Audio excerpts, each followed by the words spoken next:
Hello guys, kumusta kayong lahat? Welcome sa aking trabaho. Nandito ko ngayon sa aking trabaho. Kaya ituturo ko kayo sa loob kung ano yung laman ng aking store. Tara, samahan niyo ako. Ito pala yung stock ko guys, oh. Ito yung mga hawak kong mga items.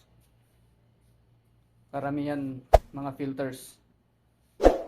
Filters ng mga heavy equipment ng company namin. Ng JCB, ayan. Mga filters ng Volvo, kaya Perkins, mga generators naman to. Saka may Caterpillar, kunti. Ako nag-i-issue lahat yan guys, mga para sa company, mga equipments ng company namin. Kunti lang items ko dito, hindi masyadong madami. Kasi mostly mga fast moving, pag may dumating, i-issue ko agad para wala masyadong stock. Kaya maganda ito, pag year-end inventory, hindi masyadong madami yung binibilang. Kaya maganda yung ginagawa nila na pag may kailangan yung order, i-issue agad. Yung mga ano lang, pang emergency lang na gamit, mga filters ang naka-stock dito sa store ko. Ayan. Saka may kunting electrical items sa banda dun, sa likod. Dito mga banda yung mga filters ng mga maliliit na sasakyan, mga Dyna Hi-Ace, yan mga Isuzu saka Toyota. Saka yung bus namin, karamihan yung bus namin Ashok bus. Kaya nandito lahat yung mga, kaya yung Mitsubishi na Coaster. Saka ito, filters ng Mercedes-Benz ng sasakyan, mga trailer. Oil filter saka diesel filter. Yan, maliit lang store ko. Hindi masyadong malaki.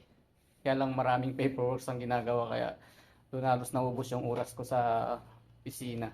Sa kagagawa ng mga invoice, mga documents na yan. Mga nakakalito minsan. So yan guys, kita nyo yung store ko na maliit. Balik tayo dito sa workstation. Ito naman ang flex ko lang tong workstation ko na magulo at makalat. Ang daming kalat sa lamesa. Kalat dyan. Pati dito, ang kalat. Hindi ko maayos-ayos sa sobrang dami ng ginagawa. Wala kasi akong kasama dito sa store. Kaya lahat trabaho ko dito. Pero ayos lang. Kasama sa trabaho natin yan. Yan ang pirma natin kontrata, kaya hanggang na tayong umangal. Kahit paano, may trabaho tayo kaysa sa wala. Kaya ayan, tiis-tiis lang. Tatapos din ng kontrata. Pero sa ngayon, ulting oras na lang hihintayin. Uwian na naman guys. Sa naman ng isang araw na pagtratrabaho, makakapagpahinga na ulit. Pahinga ng 1/4.